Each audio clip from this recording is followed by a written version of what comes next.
Nous arrivons à l'intervention de Monsieur Gilles Savary pour le groupe socialiste, écologiste et républicain pour 5 minutes.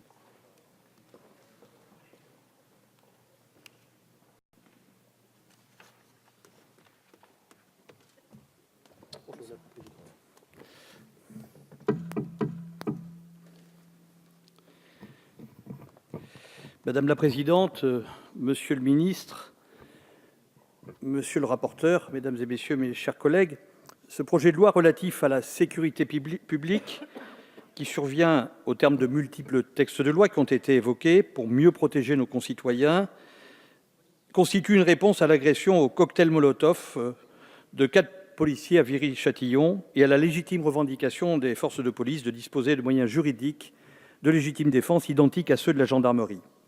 L'agression du Louvre vendredi dernier sur des militaires du dispositif Sentinelle en souligne la nécessité et la légitimité.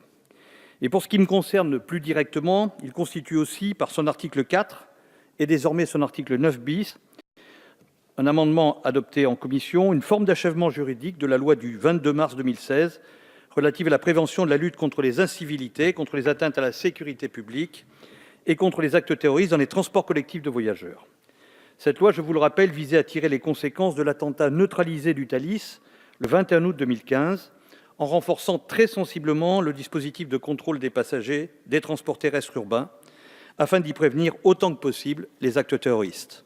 J'ai toujours pris la précaution, à cette tribune comme à d'autres, de préciser qu'il s'agit de resserrer au maximum les mailles du filet, sans pour autant prétendre instaurer une sûreté totale dans des modes de transport utilisés par des milliards de passagers kilomètres chaque année, qui fondent notre liberté de circulation et constituent chaque jour, pour plus de 10 millions de personnes, un service de première nécessité.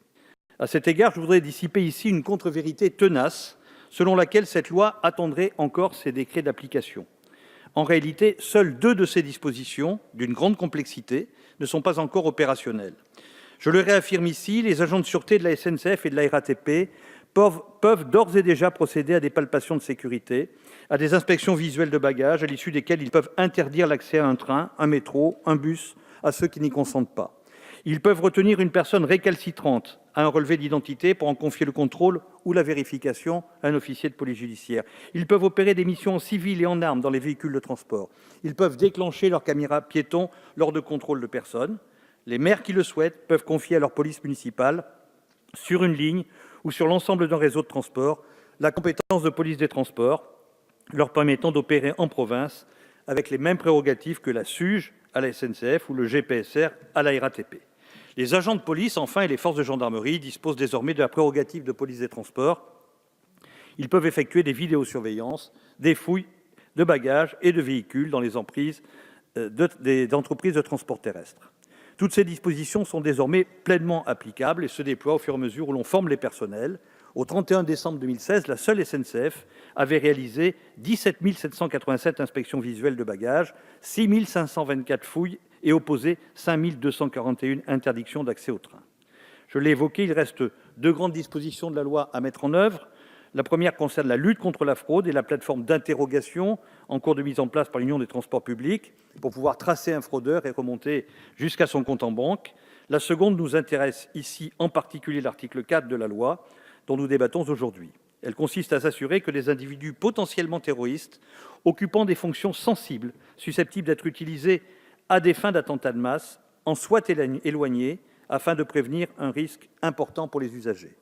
L'article 4, amendé par le Sénat et par notre commission des lois, introduit à cet effet un nouveau motif réel et sérieux de licenciement si le reclassement du salarié potentiellement dangereux est impossible, soit en raison de son refus de reclassement, soit en raison de l'incapacité de l'entreprise à lui proposer un nouveau poste.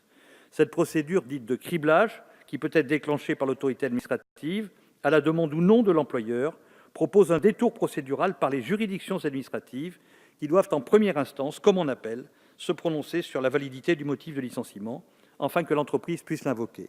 De la sorte, c'est l'État, au titre de ses prérogatives régaliennes de sécurité publique, qui prendra et assumera la responsabilité du licenciement, si licenciement il y a, l'entreprise devant cependant impérativement le mettre en œuvre si elle ne trouve pas de solution de reclassement, comme l'a opportunément introduit en commission un amendement de notre collègue Goazdoué. Ainsi, par le vote de cet article 4, la loi se trouvera complétée d'un dispositif essentiel à la prévention des risques terroristes qui pourraient faire école dans d'autres secteurs d'activité si nécessaire. Enfin, et toujours dans le domaine du transport, après l'article 9, nous avons introduit en commission un amendement qui permet aux agents de la Sûreté générale de la SNCF et du GPSR, c'est-à-dire de la Sûreté de la RATP, de pouvoir poursuivre une action contre un contrevenant sur l'emprise de l'une ou l'autre entreprise. Vous savez qu'aujourd'hui, ce sont des agents de sûreté qui sont limités à la domanialité de chacune des entreprises. C'est un amendement extrêmement important pour l'Île-de-France, où maintenant, il y aura donc les deux polices, à la fois de la RATP et de la SNCF, qui pourront, sur l'ensemble du réseau, indistinctement, prolonger leurs actions. Mes chers collègues, ces dispositions de l'article 4 et de l'article 9 achèveront de doter la France du dispositif juridique de sûreté des transports terrestres le plus abouti d'Europe. Comme je l'ai dit, et je me plais à le répéter, la mobilité, c'est la liberté, et le droit de se déplacer sera toujours plus vulnérable qu'un couvre-feu. Mais ce que nous mettons en œuvre ici, précisément, c'est un compromis entre la sauvegarde d'une liberté essentielle et le maximum de prévention des risques envisageables.